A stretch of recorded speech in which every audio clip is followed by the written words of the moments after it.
Assalamualaikum warahmatullahi wabarakatuh. Bertemu kembali dengan saya Dr. Sofi. Sobat sehat, ini video saya yang ke-382. Video ini membahas tentang survei akreditasi luring. Dengan ditetapkannya keputusan Dirjen Yankes tentang juknis survei akreditasi puskesmas, klinik, labkes, UTD, dan TPMD serta TPMDG, ada banyak hal baru yang perlu kita ketahui. Semuanya itu merupakan bagian dari transformasi pembangunan kesehatan. Seperti kita ketahui, pelaksanaan survei akreditasi bisa dilakukan dengan 3 cara, yaitu hibrid, daring, dan luring. Kita membahas satu persatu dalam 3 video. Pada video 382 ini, kita akan membahas pelaksanaan survei akreditasi luring.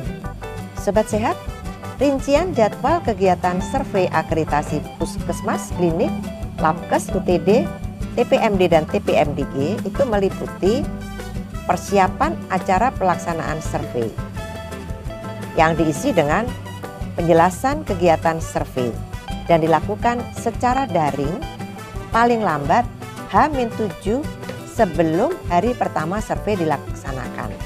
Di antaranya, memastikan jadwal survei dan waktu kedatangan surveyor. Lalu, bagaimana pelaksanaan survei luring atau full offline? Kegiatan survei luring meliputi pertama pembukaan, kedua penyampaian maksud dan tujuan survei, ketiga presentasi kepala puskesmas, labkes, dan UTD terkait profil puskesmas, labkes, dan UTD, program peningkatan mutu internal, dan pelaporan insiden keselamatan pasien. Keempat, dalam presentasi ini harus dijelaskan hal-hal yaitu bagaimana indikator mutu dan keselamatan pasien ditetapkan, bagaimana indikator diberi prioritas pengumpulan data, kemudian bagaimana data dikumpulkan dan dianalisis, lalu bagaimana hasil analisis dikomunikasikan dan digunakan untuk perbaikan perencanaan. Dan puskesmas, labkes, dan UTD dapat memilih contoh peningkatan mutu untuk menunjukkan metodologinya dan peningkatan yang sudah dicapai. Selanjutnya yang kelima, telusur dokumen. Telusur dokumen ini bertujuan untuk meneliti kesesuaian dokumen dan regulasi dengan standar. Selanjutnya, jika ada hal yang kurang jelas dari isi dokumen dan regulasi, dilakukan klarifikasi. Kemudian yang keenam, wawancara.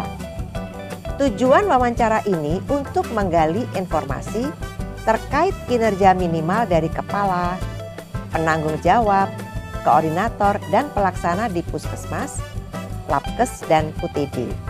Kemudian yang ketujuh, pemeriksaan fasilitas atau facility tour. Tujuan pemeriksaan keliling fasilitas ini untuk memeriksa masalah antara lain fasilitas fisik, termasuk sarana dan bangunan. Kemudian sistem utilitas, sistem keselamatan kebakaran, peralatan medis dan lainnya, keamanan dan keselamatan pasien, pengunjung dan staf, PPI atau pengendalian dan pencegahan infeksi, kedaruratan dan bencana, dan limbah dan bahan berbahaya. Area pelayanan pasien atau pelanggan yang dipilih adalah penerimaan pasien atau pelanggan, pemeriksaan dokter, pengambilan spesimen, dan lain-lain. Surveyor akan memeriksa apakah koridor dan jalan keluar bebas dari bahaya bila terjadi kedaruratan.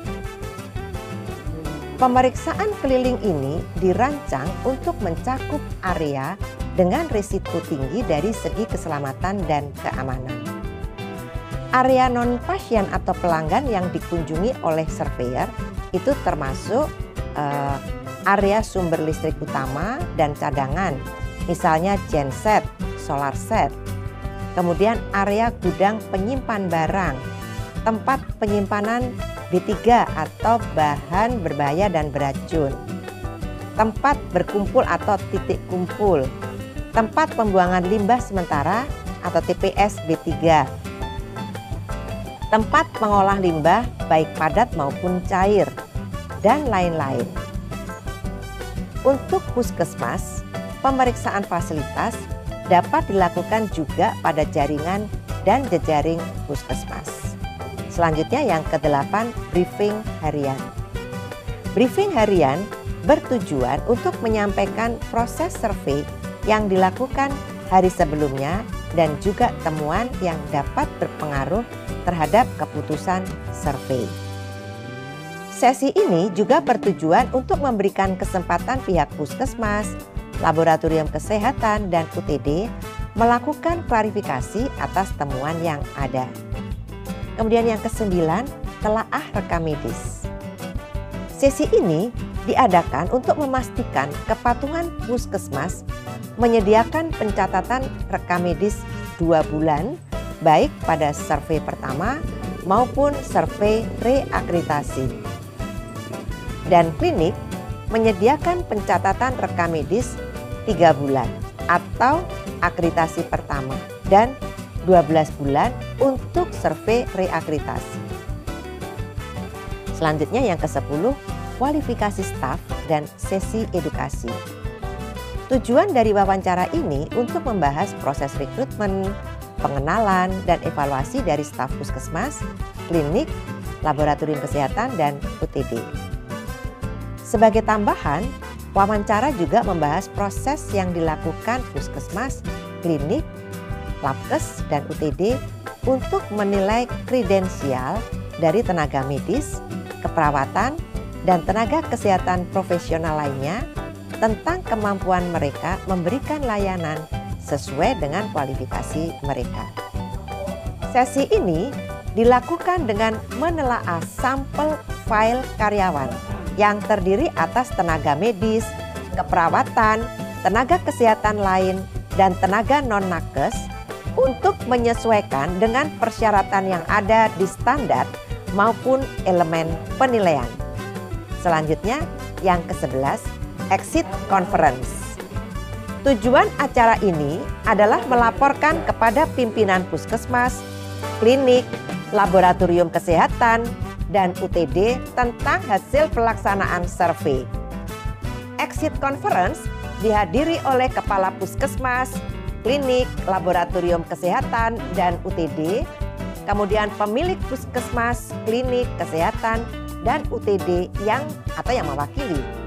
Kemudian penanggung jawab mutu, pelayanan, dan administrasi di puskesmas, klinik, laboratorium kesehatan, dan UTD, dan pejabat yang bertanggung jawab atas koordinasi acara survei, seperti koordinator survei, ketua tim akreditasi puskesmas, klinik, laboratorium kesehatan, dan UTD.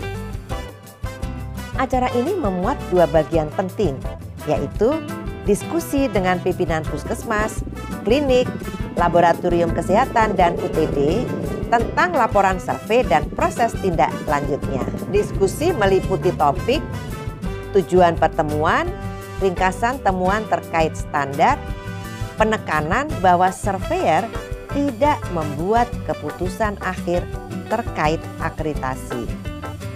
Lalu diskusi tentang temuan yang masih dipertanyakan atau ada perbedaan perspektif.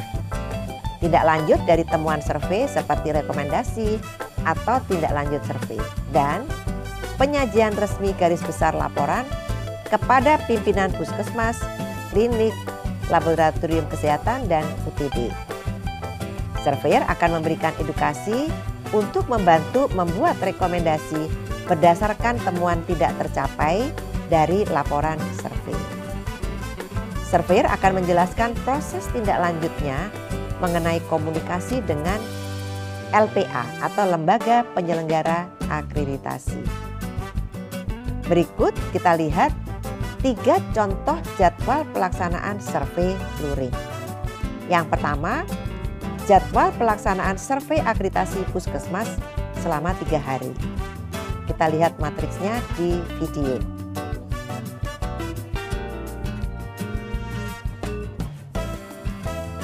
Selanjutnya yang kedua, kita lihat jadwal pelaksanaan survei akreditasi laboratorium kesehatan atau UTD selama 3 hari. Kita lihat matriksnya di video. Selanjutnya yang ketiga, kita lihat jadwal pelaksanaan survei akreditasi laboratorium kesehatan atau UTD selama 2 hari. Kita lihat matriksnya di video. Demikianlah Sobat Sehat, kita telah membahas tentang pelaksanaan survei akreditasi luring atau full offline di video 382. Kita akan bertemu pada video 383 dan seterusnya yang akan membahas berbagai hal tentang SINAF. Saya tetap mengundang masukan dan diskusi dari Sobat Sehat. Silahkan sampaikan di kolom komentar. Sampai jumpa lagi. Semoga selalu sehat. Wassalamualaikum warahmatullahi wabarakatuh.